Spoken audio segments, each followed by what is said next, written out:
And welcome everybody to another edition of the GSMC Football Podcast, brought to you by the GSMC Sports Network. As always, I'm your host, Kenneth Grunfelder, and it's great to have you guys here on this Thursday, March 14th. We have a lot to talk about on the show today. But before I get into that, I just want to remind you guys, as always, to tip or donate and get your comments recognized, make sure to go to the following link. That is GSMCPodcast.net. Again, that really helps the show, makes the show more interactive between myself, the host, and you guys, the viewers. Again, that is GSMCPodcast.net. And as always, it is displayed on the ticker on the bottom of the show segment down below. So, with that being said, let's get into what we are going to discuss for today. So, we're going to talk about some NFC East teams. We'll talk about the Dallas Cowboys and their quiet offseason. That'll be how we start off the show. Then in the second part of the show, we'll talk about something that happened earlier in the week, but I wanted to touch upon it. The Tiki Barber, Saquon Barkley feud, if you want to call it. So we'll get into that. I'll give you my thoughts on it. Then in the third part of the show, I'll talk about a pair of Michaels getting released, Mike Williams and Michael Thomas getting released. Talk about what their futures could be. And then in the final part of the show, I'll talk about the Tennessee Titans and the moves that they've made this offseason. Because I know back when, before free agency started, they were one of the teams that I talked about having a lot of cap space, and they've taken advantage of that a little bit. So I'll get into some of the moves that they've made and what are my expectations for them going into 2024.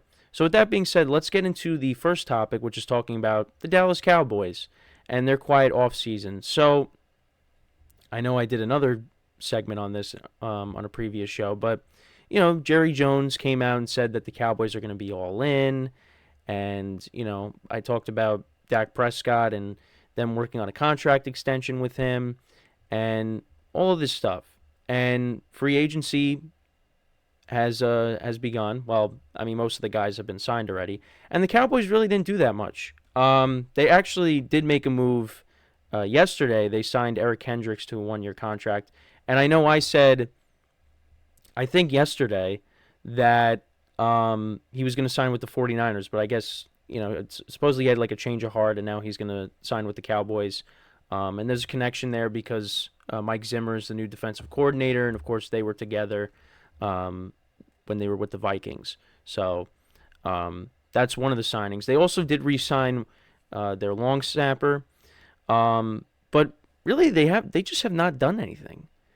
And you look around the NFC and you see, the Eagles are making moves. The Commanders are making moves. Teams in your division are all making moves. The Giants are making moves. And you didn't really do anything. Then you look at, the Packers. They made moves. The Bears have made moves. The Lions haven't really done much either, but, they're, in a position where they don't really have to make a lot of moves. And I guess maybe you could say that about the Cowboys, but right now they lost Tony Pollard. They need to address the running back situation because they have Deuce Vaughn, who I honestly forgot about because I was thinking of Dowdle. Dowdle was the other running back, but yeah, they also have Deuce Vaughn. But yeah, you lose Tony Pollard, so they got to figure something out there. And the way the defense played in the playoff game against the Packers, you'd want to add to your defense as well. Now, they do have, I believe, 7 draft picks. So one of the things that the Cowboys do well is they do draft well. You see, they drafted guys like CeeDee Lamb, Dak Prescott, Micah Parsons. that offensive line that they had for years. The Cowboys do well drafting. But you would think maybe they try to add some more pieces. Now, one of the reasons that could be why the Cowboys really haven't spent is because of their cap space situation. They have just over $2.2 million in cap space and even less in effective cap space after considering signings and projected rookie class. So, when Jerry Jones comes out and says all in, well, how are you supposed to go all in when you have a limited amount of cap space? So you could point to that as to why they really haven't made any significant moves. But you look at some of these teams, restructuring deals and releasing guys, there's ways to, create more cap space. Look at what Patrick Mahomes did. He restructured his deal to create more cap space for the Chiefs. So, And now you got guys like Dak Prescott that want to get paid, and Micah Parsons and CeeDee Lamb. Well, Dak Prescott's looking for, a $50-$60 million contract, which, listen, Dak's, again, a solid quarterback, but he does not deserve that kind of money. So, that it kind of makes sense why the Cowboys have had this quiet offseason. But again, when you have Jerry Jones coming out and saying they're all in, well, go out and show us. But I don't know. And again, I've said this on previous shows too. The conference is getting better. And I just talked about teams that are making moves. Now, again, I still think it's between Dallas and Philly for the NFC East. But you look at the other divisions as well. I mean, I didn't even mention the NFC West. You got the 49ers, who are still an issue. Of course, they're going to be the best team going into next year in the NFC. The Rams, you figure, are going to be better.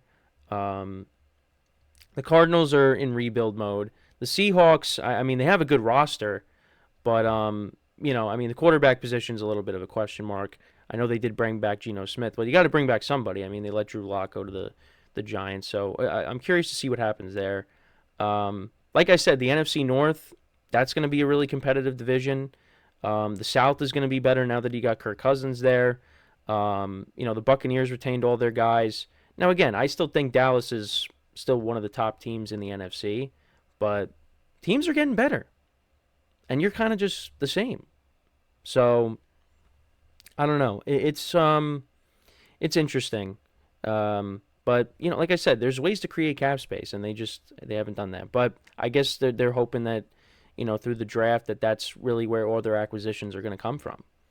So, but I don't know. It's going to be, again, the draft is, in the end of April. I think, right, because I said they have 7 draft picks. I know I had that in my notes. So they still have 7 draft picks for 2024, which will be crucial in addressing needs they can't address in free agency.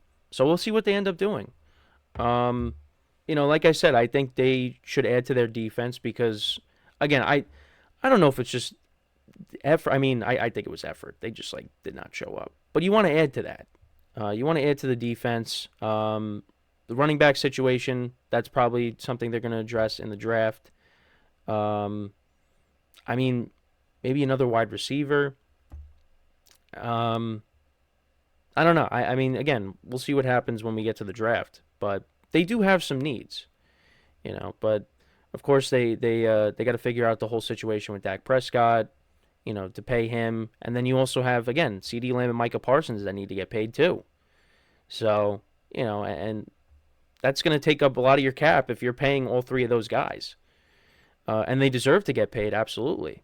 Again, I don't think Dak Prescott deserves a $50-$60 million contract, but I think he deserves of course to get paid, just not like that. But again, we've seen a lot of overpays. Kirk Cousins getting $100 million guaranteed, and he's coming off of a torn Achilles. I mean, Falcons are taking a big risk, but that's what happens. Quarterbacks get paid. And look at the Giants with Daniel Jones and the contract they gave him. So, we'll see what ends up happening. And I have said this too. If the Cowboys move off of Dak Prescott, what is the alternative going to be? I mean, you still have Trey Lance. So, I'm not saying that's who they would end up going with. But, he's on the roster. They traded for him. Again, there's the draft. But, again, I think they're going to figure it out with Dak. But then it's just, what now? How does that affect CeeDee Lamb? How does that affect Micah Parsons? So. But, yeah, I guess you could point to the cap situation and say, okay, that's why they haven't really spent. But, again, when your owner comes out and says, we're all in, well, you haven't shown us anything that indicates that you're all in. But, we'll see. Again, I expect the Cowboys to be a good team next year, a team that is going to make the playoffs. But after that, I expect them to either be one and done, or you make it to the second round and you lose in the second round. That's what I expect. Again, everybody in the division is making moves. Now, I don't expect the Giants to really contend for anything next year. I love what they've done on the defensive line. Love it. Adding Brian Burns to go along with Dexter Lawrence and Kayvon Thibodeau. I mean, that's as a Giant fan, you got to be excited for that at least, all things considered. The Commanders have made moves, but I still think they got a long way to go. They got to figure out their quarterback situation too. I mean, they still have Sam Howell on their roster. They did sign Marcus Mariota, but you figure they're going to draft a quarterback, and I'm curious to see if Sam Howell ends up going somewhere else. Because in the beginning of the year, I mean, I thought, hey, maybe the Commanders found their quarterback, and then everything just fell apart, and they finished 4-13. Because I think they started off the year 2-0. I mean, yeah, they beat the Cardinals, and the Cardinals were not very good. Even though they were scrappy at times, they beat the Cowboys. And then they had that comeback win against the Broncos in Mile High, when they were down, like, I think it was 21-3. So I mean, that was impressive, and you thought, okay, Commanders, they might have something, and then yeah, everything just fell apart. I mean, they were getting crushed by Dallas on Thanksgiving, and the Dolphins, the Bills earlier in the season. It just, everything kind of fell apart. But yeah, they've made a lot of moves too. But again, I mean, this division is going to come down to Dallas and Philly. That's really who's going to come down to. And I've liked what Philly's done this offseason. I mean, they've addressed the defense. Now, again, we got to see how that translates on the field. But, they got new coordinators, Kellen Moore and Vic Fangio. So I think that's definitely going to help. Bringing in Saquon Barkley to run behind that offensive line. Again, you're going to be missing Jason Kelce. But, I think Saquon should have a good year if he stays healthy. That's really what the problem with Saquon has been over the course of his career, is him not being able to stay on the field. And now he's going to be running behind the best offensive line that he's ever had. So, I think he should have a good year. And then you bring in Devontae Parker, and Devontae Parker, again, is, it's not a needle mover, but again, I mean, as your third, fourth wide receiver, I mean, that's not bad, behind A.J. Brown and behind Devontae Smith. So, I like what the Eagles have done. So, again, now they got to go out there and prove it, that, that collapse was a fluke, and that they're going to try to get back to the team that was 10-1 and the team that got to the Super Bowl the year before that. So, but yeah, I got to see what the Cowboys end up doing with the draft. But again, teams are improving, and you're kind of just staying the same. So, we'll see what happens. But it's been a quiet off season for Dallas. I know, like, seeing social media, people are complaining, about Jerry Jones, and once he eventually leaves and he's not, or he takes a step back, that's really when things will start to change with the Cowboys. But until then, it's going to be the same thing every year. So, but yeah, I mean, like I said, they got decisions to make with their own players. Like I said, they have drafted well in the past, so this is going to be a big draft for them if that's where all the acquisitions are going to come from. So, yeah, we'll just have to keep an eye on it. But yeah, like I said, quiet off season for the Cowboys. So we'll talk about another NFC East team when we come back. I did allude to it when I started out here. But yeah, we're going to talk about the something that happened earlier in the week. Of course, Saquon Barkley signing with the Eagles. Tiki Barber had some comments, and then Saquon went back at him on Twitter. We'll get into that. I'll give my opinion on it when we come back from our first break of the show. So with that being said, stick around, and we'll be right back here on the GSMC Football Podcast.